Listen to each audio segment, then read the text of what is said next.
بسم اللہ الرحمن الرحیم. السلام علیکم. میں ہوں غلام مصدق اور میرے ساتھ موجود ہے صدیق گنڈ صاحب.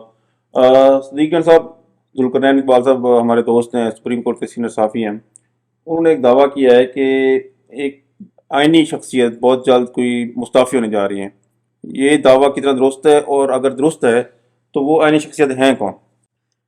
دیکھیں، ذوالقرنین اقبال صاحب کیونکہ سپریم کورٹ کے رپورٹر ہیں بالکل. تو ظاہر ہے ان کا اشارہ کسی عدالتی شخصیت کی طرف ہوگا، لیکن اس پہ میں بعد میں آتا ہوں کیونکہ اس سے پہلے آپ کو پتہ ہے زرداری صاحب کے حوالے سے بہت زیادہ بات چل رہی ہے. بالکل. ایک خبر چلی تھی کہ آصف علی زرداری صاحب کو جو ہے وہ ایڈز ہو گیا. بالکل یہ خبر چلی نہیں تھی، یہ چلوائی گئی تھی، صحیح ہے. اور اس سے ایک پیپلز پارٹی کو میسیج دیا گیا تھا. اب پس پردہ وجوہات اللہ کی ذات بہتر جانتی ہیں کہ کیا ہے، کن چیزوں پہ معاملات ہیں، لیکن آپ دیکھیں کہ سندھ میں پیپلز پارٹی کے خلاف نیب کے کیسز بھی کھلنا شروع ہو گئے ہیں. بالکل. آصف علی زرداری کے حوالے سے بھی خبر آئی، پھر آصف علی زرداری کے حوالے سے یہ دعوے ہوتے رہے کہ وہ مستعفی ہو سکتے ہیں. اس میں بہت ساری باتیں، جن میں سے ایک تو یہ بھی ہے، سورسز دعویٰ کرتے ہیں کہ آصف علی زرداری کہہ رہے تھے کہ جی 2.5 سال شہباز شریف اور 2.5 سال بعد بلاول کو بالکل. جو ہے وہ وزیر اعظم بنایا جائے. تو آصف علی زرداری کو یہ میسیج دیا گیا ہے کہ آپ تو وزارت عظمیٰ مانگ رہے ہیں، یہ صدارت بھی ہم آپ سے لے لیں گے. بالکل. اور باقی جو ہے پیپلز پارٹی، باقی اور بہت ساری باتیں، لیکن ان کی کیونکہ میرے پاس کنفرمیشن نہیں ہے کہ کس طرح کی چیزیں، کیونکہ یہ جو $100 ارب کی بات ہوئی تھی کہ $100 ارب پاکستان سے باہر گیا 4 سال میں، جو محسن نقوی صاحب نے کہا تھا، اس کے حوالے سے بھی یہ بات ہے کہ یہ پیپلز پارٹی کو ایک میسیج تھا کہ زیادہ لوگ آپ کے ہیں جو پیسہ باہر لے کر گئے ہیں. بالکل. پھر ایک تو انصار عباسی صاحب نے ایک پیپلز پارٹی کا قد کاٹ بڑا بنا کے پیش کرنے کی کوشش کی ہے، جو انہوں نے کل خبر لگائی کہ جی جو 5 ججز کا ٹرانسفر ہونا تھا ان میں سے 2 کا جو ٹرانسفر واپس لیا گیا ہے، ارباب محمد طاہر صاحب کا اور خادم سومرو صاحب کا، وہ پیپلز پارٹی کو ہی سے لیا گیا. پیپلز پارٹی کی حیثیت اور اوقات کیا ہے کہ پیپلز پارٹی کی اتنی حیثیت اور اوقات کہ وہ کہیں کہ ہم اس کے حق میں ووٹ نہیں دیں گے. مطلب انصار عباسی صاحب کو آپ کو پتہ ہی ہے کہ ان کو کہاں سے خبریں ملتی ہیں، اور جب انہوں نے یہ خبر دی تھی کہ یہ جج ٹرانسفر ہو جائیں گے تو اسی دن ہی سب کو پتہ چل گیا تھا. یعنی ویسے تو پورے پاکستان کو الحمدللہ شعور کا لیول وہ آ گیا کہ پورے پاکستان کو پہلے ہی پتہ تھا کہ یہ کون ججز کو ٹرانسفر کروا رہے ہیں، لیکن جب انصار عباسی صاحب نے یہ خبر دی تو سب کو پتہ ہے کہ وہ کہاں سے ان کو خبریں فیڈ کی جاتی ہیں اور ان کے کہنے پہ وہ خبریں دیتے ہیں. تو اس کے اوپر ایک مہر لگ گئی کہ ان ججز کو کیوں ٹرانسفر کیا جا رہا ہے. ظاہر ہے کوئی ان کو اس لیے تو ٹرانسفر نہیں کیا جا رہا نا کہ بابر ستار صاحب کی پشاور ہائی کورٹ میں ضرورت تھی. ضرورت تو بابر ستار صاحب جیسے جج کی ہر عدالت میں، بالکل، لیکن پشاور ہائی کورٹ میں ایسا کیا ہے کہ آپ ان کو وہاں پہ بھیج رہے ہیں. اچھا، پھر سمر رفت امتیاز صاحبہ واحد خاتون جج اسلام آباد ہائی کورٹ کی، ان کو آپ نے ٹرانسفر کر دیا سندھ ہائی کورٹ میں. مطلب سندھ ہائی کورٹ میں اگر ججز کم ہیں تو پھر خادم سومرو صاحب کو آپ کیوں لائے تھے؟ بالکل. اور اگر بھیجنا تھا تو پھر جو انعام امین مناس ہیں وہ کیوں نہیں جا سکتے تھے؟ بالکل ایسے. جسٹس اعظم خان کیوں نہیں جا سکتے تھے؟ بالکل ایسے. جسٹس آصف کیوں نہیں جا سکتے تھے؟ بھائی خادم سومرو صاحب کیوں نہیں جا سکتے تھے؟ خادم سومرو کی ضرورت تھی تو ان کو لایا کیوں گیا تھا؟ تو یہ تو خیر ساری چیزیں ہو گئی. جو ذوالقرنین اقبال صاحب نے جو ٹویٹ کیا، میری اپنی ایک اسیسمنٹ بھی یہی تھی، پھر میری ان سے بات بھی ہوئی تو اس میں ان کا یہی تھا کہ جسٹس یحییٰ آفریدی صاحب جو ہیں وہ مستعفی ہو سکتے ہیں اور وہ آئینی شخصیت ہیں. اچھا، اس کی وجہ یہ ہے کہ ایک خبر ان کے پاس تھی اور ایک خبر جو ہے وہ ظاہر ہے میرے پاس ہے، میں بتا دیتا ہوں. ایک تو ان کی یہ خبر تھی کہ شاید یعنی ایک خبر انہوں نے مجھے کہا کہ یہ خبر آپ نے نہیں دینی، وہ تو میں نہیں دے رہا. ایک اور یہ اسیسمنٹ ہے کہ سپریم کورٹ کو شاید ایپلیٹ کورٹ میں جو ہے وہ تبدیل کر کے اور صوبوں میں ان کے بینچز بنا دیے جائیں. ایپلیٹ کورٹ، سپریم کورٹ ختم ہو جائے تو سپریم کورٹ جب ختم ہو جائے گی تو یہ ڈیموٹ ہو جائیں گے، تو یہ شاید پھر کہیں کہ میں نے نہیں رہنا.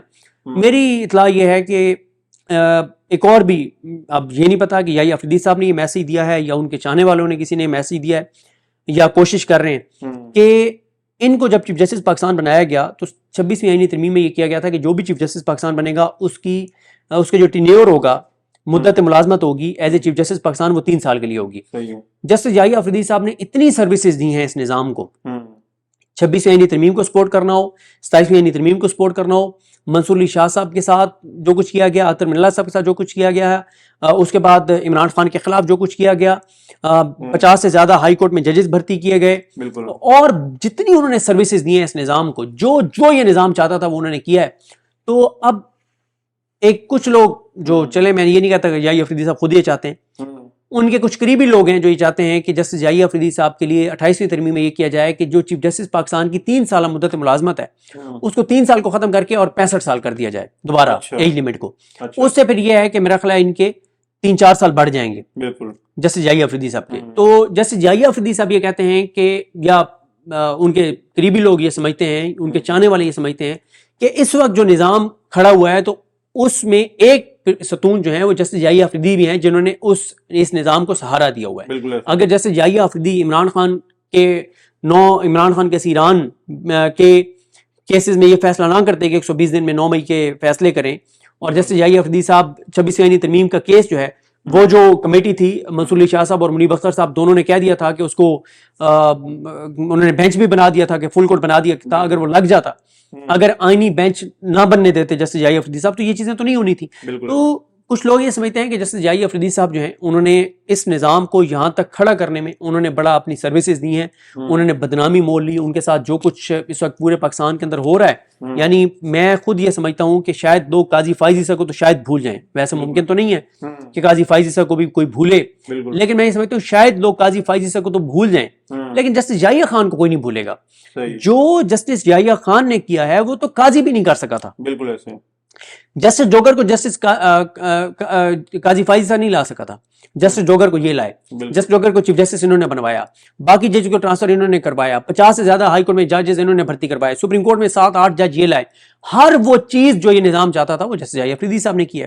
اب اگر جسٹس یحییٰ افریدی صاحب جو ہیں ان سے پہلے ہی ساری چیزیں جو ہیں وہ لے لی گئی ہیں یحییٰ افریدی صاحب سے, اب یعنی نیب کے کیسز لے لیے گئے ہیں اور بہت ساری چیزیں لے لی ہیں آئینی عدالت نے, تو اب اگر وہ سپریم کورٹ بھی ختم کر کے ایپلیٹ کورٹ میں تبدیل کر دیں گے تو پھر جیسے یحییٰ افریدی صاحب نے رہ کے کیا کرنا ہے. دوسرا یہ ہے کہ بھائی وہ تو یہ ان کے تو چاہنے والے یہ چاہتے ہیں کہ ان کی یعنی مزید ان کی ٹینیور بڑھا دیا جائے, کیونکہ انہوں نے جو ایک اس نظام کے ساتھ مہربانی کی ہے اور سروسز دی ہیں. پھر دیکھیں نا عمران خان صاحب نے ان کو خط لکھا اور انہوں نے رپورٹرز کو بلا کے کہا کہ عمران خان نے جو مجھے خط لکھا ہے اس کی اچھی بات یہ ہے کہ انہوں نے صرف الزام نہیں لگائے بلکہ ثبوت بھی ساتھ دیے ہیں. تو پھر کیا کیا انہوں نے؟ کچھ بھی نہیں. انہوں نے کہا جی میں نے آئینی بینچ کو بھیج دیا, اس وقت آئینی بینچ تھا. اگلے دن سپریم کورٹ میں کوئی ایونٹ تھا, شاید ججز کی تقریبا والا برداری تھی, تو میں نے تو نہیں, ہمارے ایک دوست نے آئینی بینچ کی کمیٹی میں اس وقت جمال خان مدخیل صاحب تھے, ان سے پوچھا کہ عمران خان صاحب کا خط آپ کو بھیجا جسٹس یحییٰ افریدی صاحب نے؟ انہوں نے کہا ہمیں تو نہیں بھیجا. تو اس کے علاوہ جسٹس یحییٰ افریدی صاحب کی صرف ایک ہے کہ پاکستان کی تاریخ کی پہلے چیف جسٹس ہیں جنہوں نے اپنے ٹینیور میں سب سے زیادہ پریس ریلیزز جاری کی ہیں. صحیح ہے. باقی تو عدالت کے ساتھ جو کچھ ہوا ہے, انسانی حقوق کے ساتھ جو کچھ ہوا ہے, ملک کے ساتھ جو کچھ ہوا ہے, ملک کے رہنے والوں کے ساتھ جو کچھ ہوا ہے, سائلین کے ساتھ جن کے کیسز ہیں ان کے ساتھ جو کچھ ہوا ہے, وہ تو کسی سے ڈھکا چھپا نہیں ہے. تو اب اگر ان کی مدت ملازمت میں توسیع نہیں ہوتی اور ساتھ ان کے یعنی یہ ایپلیٹ کوڈ بنا دیا جاتا, پھر ظاہر ہے وہ ریزائن کر جائیں گے. لیکن وہ جو متی اللہ جان صاحب نے شعر پڑھا نا کہ کی میرے قتل کے بعد اس نے جفا سے توبہ, ہائے حدود پشیماں کا پشیمان ہوا. اور انہوں نے بھی یہی کہا کہ عدلیہ کی آزادی کی پیٹھ میں چھرا گھونپنے کے بعد اب یحییٰ افریدی صاحب جو ہیں وہ مطلب اپنے آپ کو اچھا بنانے کی کوشش کر رہے ہیں. میں بلکہ مجھے یاد آ گیا, اگر آپ میرے ساتھ رہیں میں آپ کو بس ذرا جلدی سے بتا دیتا ہوں کہ میں نا دیکھ رہا تھا حسنات ملک صاحب نے کچھ بڑی امپورٹنٹ چیزیں جو ہے نا وہ کہی ہوئی تھیں ان کے حوالے سے, جسٹس یحییٰ افریدی صاحب کے حوالے سے کہ انہوں نے کیا کیا کیا اور ان کی صورتحال کیا ہے. حسنات ملک صاحب نے کہا کہ سپریم کورٹ کی حیثیت اس وقت سیشن جج سے بھی نیچے ہے. جسٹس یحییٰ افریدی نے اپنا چیف جسٹس پاکستان کا ٹائٹل تو بچا لیا لیکن ادارہ تباہ کروا لیا. ہائی کورٹ کا ہر جج خوفزدہ ہے کہ ہمیں کسی بھی دوسرے صوبے کے دور دراز علاقے میں بھیجا جا سکتا ہے. اس کی وجہ یہ ہے کہ جسٹس یحییٰ افریدی نے پورے ادارے سے سرنڈر کروا دیا ہے. پوری دنیا میں عدلیہ نے ایسے سرنڈر نہیں کیا جو جسٹس یحییٰ افریدی کے ذریعے ہماری عدلیہ نے کیا. حکومتی لوگ ہنستے ہیں کہ ہمیں تو خود اندازہ نہیں تھا کہ جسٹس یحییٰ افریدی اتنا بڑا سرنڈر کر دیں گے. جسٹس یحییٰ افریدی جسٹس ڈوگر کو ٹرانسفر نہ کرتے تو اسلام آباد ہائی کورٹ کی یہ حالت نہ ہوتی جو آج ہے, جہاں حکومت پھنس جائے اور انہیں ایک ووٹ کی ضرورت ہو تو جسٹس یحییٰ افریدی اپنا ووٹ دے کر حکومت کو ریسکیو کرتے ہیں, اور جہاں ان کو پتا ہو کہ حکومت کے پاس پہلے سے ووٹ پورے ہیں تو مخالفت میں ووٹ ڈال کر تاثر دیتے ہیں کہ میں اس حکومت کا حصہ نہیں ہوں. پھر حسنات ملک صاحب کہتے ہیں کہ اس وقت عدلیہ کا جو حال ہے اس میں قاضی فائز عیسیٰ اور جسٹس یحییٰ افریدی دونوں کا ہاتھ ہے. کئی کتابیں لکھی جا سکتی ہیں کہ انہوں نے کیسے کیسے سہولت کاری کی. جسٹس یحییٰ افریدی نے ہائی کورٹس میں 50 سے زائد ججز لگائے, ان کے اور ان ججز کے تانے بانے دیکھ لیں کہ کہاں ملتے ہیں جو انہوں نے لگائے. جو جج انڈیپینڈنٹ گروپ, یہ اعظم نذیر تارڑ کا گروپ ہے اور احسن بھون کا, جو جج انڈیپینڈنٹ گروپ کے سرکردہ وکلا کو ریلیف نہیں دیتا, اگلے دن اس جج کا نام چل پڑتا ہے کہ اس کا ٹرانسفر کیا جا رہا ہے. اسلام آباد ہائی کورٹ کے بعد لاہور ہائی کورٹ کے آزاد ججز کو ٹرانسفر کیا جائے گا. یہ حسنات ملک صاحب جو ہیں انہوں نے یہ باتیں جو ہیں وہ کہی ہیں.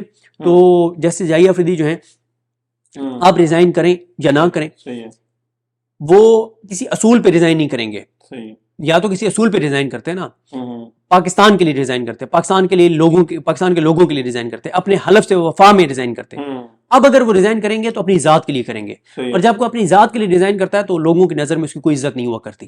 اب وہ ریزائن کریں گے تو اس لیے کریں گے کہ میں نے اتنی سروسز دی اور میرے ٹینور نہیں بڑھا رہے, یا مجھے ڈیموٹ کر دیا ہے اور سپریم کورٹ ختم کر کے اور ایپلیٹ کورٹ جو ہے وہ بنا دی ہے.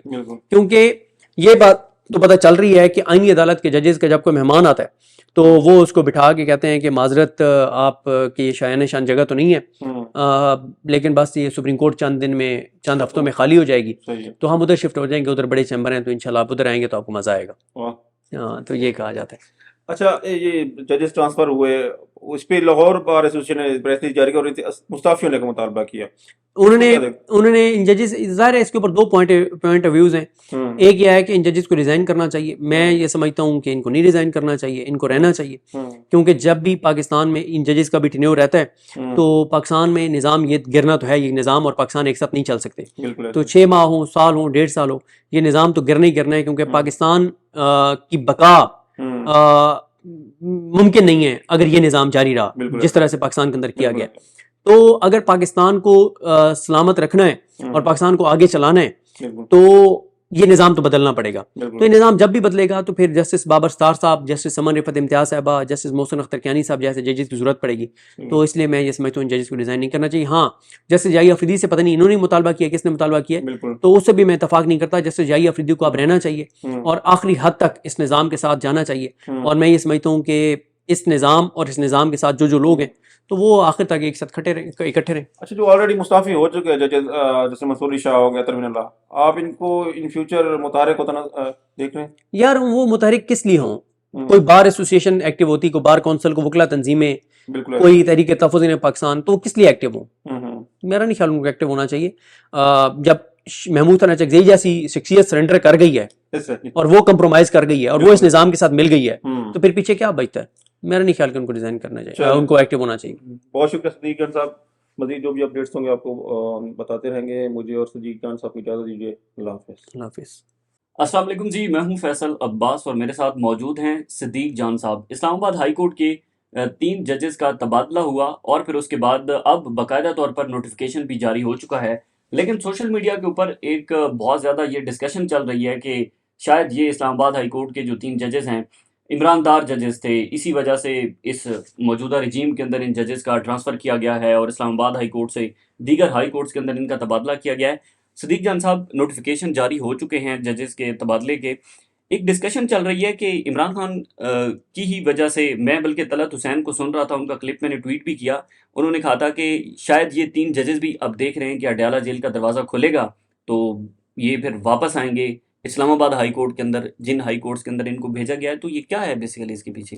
دیکھیں, ایک تو یہ ہے کہ یہ جو ججز ہیں یہ مسلم لیگ نون کے بھی اس وقت جب اپوزیشن میں تھے تو پسندیدہ ججز ہوتے تھے. اچھا. کیونکہ یہ وہ ججز ہیں جو اس وقت یہ سمجھتے تھے کہ نون لیگ کے ساتھ جو کچھ ہو رہا ہے وہ اسٹیبلشمنٹ کروا رہی ہے, اور ان ججز کی عدالتوں سے نون لیگ کو ریلیف مل رہا تھا. جب عمران خان صاحب کو ایک توہین عدالت کا نوٹس جاری ہوا تھا, وہ جو ڈسٹرکٹ جوڈیشری کی جج تھیں ان کے بارے میں عمران خان صاحب نے ایک جلسے میں تقریر کر دی تھی, تو عمران خان صاحب کو توہین عدالت کا زیبا چودھری کے بارے میں اس بینچ میں سب سے ٹف ٹائم جو عمران خان صاحب کو دیا تھا وہ بابر ستار صاحب نے دیا تھا. اور بابر ستار صاحب نے کہا تھا کہ کوئی ہم اپنی ڈسٹرکٹ جوڈیشری کے اوپر کوئی کمپرومائز نہیں کریں گے. لیکن بابر ستار صاحب, ظاہر ہے ان کے اگر آپ فیصلوں کے حوالے دینے لگے ہیں تو ان کے درجنوں ایسے کیسز ہیں جو آپ جب دیکھتے ہیں تو آپ کہتے ہیں کہ آج بھی پاکستان کے اندر ایسے لوگ موجود ہیں جو تمام تر نتائج کی پرواہ کے بغیر اپنے حلف کے مطابق چل رہے ہیں, چاہے وہ بابر ستار صاحب ہوں, محسن اختر کیانی صاحب ہوں, سردار اعجاز خان صاحب ہوں, سمن رفت امتیاز صاحبہ ہوں, جہانگیری صاحب ہوں, یہ تمام ججز. دیکھیں, نون لیگ جو ہے نا, ان کو جو غصہ ہے بابر ستار صاحب پر, وہ یہ غصہ ہے کہ جب میاں نواز شریف نے واپس آنا تھا جب اشتہاری فراری مفرور بھگوڑے تھے اور پاکستان کے اداروں کو مطلوب تھے تو انہوں نے واپس آنا تھا, ڈیل ہو گئی تھی. تو جسٹس عامر فاروق صاحب نے پوچھا بابر ستار صاحب سے, اور ان سے پوچھا کہ یار وہ ایک پیٹیشن ہمارے پاس شاید آ رہی ہے نواز شریف کے حوالے سے, تو کیا خیال ہے آپ کو؟ تو بابر ستار صاحب نے کہا نواز شریف مطلب نواز شریف کو کون یہ ایڈوائز کر رہا ہے کہ وہ ہمارے پاس ادھر آئے؟ وہ ہمارے پاس کیسے آ سکتا ہے؟ وہ تو اسلام آباد یعنی کہ نہ ہے, کنوکٹڈ ہے, اور اس کو تو جیسے وہ اترے گا اس کو تو گرفتار ہونا ہے, اور وہ تو سرنڈر کیے بغیر تو وہ ہمارے پاس کوئی اس کی لیگل ریمیڈی نہیں ہے, تو یہ کیسے ہو سکتا ہے؟ تو عامر نہیں وہ میں خبروں میں ہی سن رہا ہوں. انہوں نے کہا نہیں, یہ تو کچھ دیر بعد عامر فاروق صاحب نے فون کر کے بتا دیا کہ وہ بابر ستار تو یہ کہہ رہے ہیں اچھا کہ جی یہ تو میاں صاحب کو تو یہ نہیں کرنا چاہیے, کون ان کو یہ ایڈوائز کر رہا ہے؟ تو اس وقت سے میاں صاحب بھی, اور پھر وہ آ گیا اور معاملہ, اور پھر ان کو بینچ میں شامل نہ ہوئے بابر ستار صاحب. تو بابر ستار صاحب پہ ظاہر ہے اس وقت سے نواز شریف کو بھی بہت غصہ ہے, ٹھیک ہے, کہ یار یہ دیکھیں انہوں نے میرے کیس میں مجھے ریلیف نہیں دیا تھا, اور اس طرح کی یار بے تحاشا چیزیں ہیں, چاہے وہ انسانی حقوق کی پامالیوں کے معاملات ہوں, چاہے وہ حکومت کے عمران بابر ستار صاحب نے بالکل وہی آئین اور قانون کا کرائٹیریا رکھا اپنے سامنے جو عمران خان کے دور میں رکھا. جس طرح سے عمران خان کو ٹف ٹائم انہوں نے دیا, بالکل اسی طرح سے ٹف ٹائم وہ موجودہ رجیم کو دے رہے تھے, لیکن موجودہ جو نظام ہے وہ تو پھر یہ بات نہیں مانتا. اور میں حیران ہوں لوگوں کے اوپر جو یہ کہہ رہے ہیں کہ جی نون لیگ تو ان ججز کی تعریف کیا کرتی تھی, تو نون لیگ کیوں, وہ نون لیگ کے پلے رہ کیا گیا ہے؟ نواز شریف کی اپنی سیٹ فارم 47 کی ہے, شہباز شریف کی سیٹ فارم 47 کی ہے, مریم نواز صاحبہ کی سیٹ فارم 47 کی ہے, ان کے 70-80% ایم پی ایس کی سیٹیں فارم 47 کی ہیں. ان کے سیاسی جسم میں جس نے روح پھونکی ہے یہ اسی کو جواب دے ہوں گے نا, اس کے مطابق چلیں گے.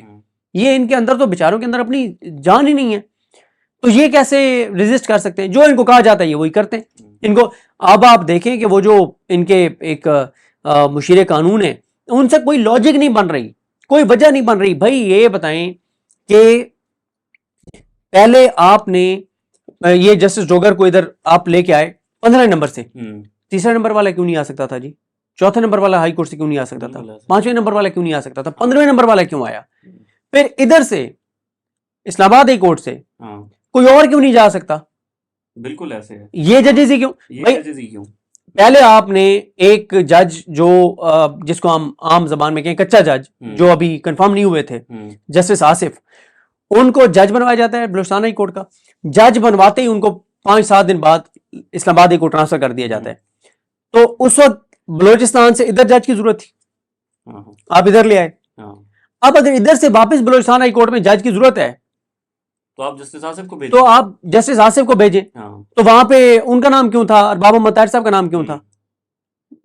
ٹھیک ہے.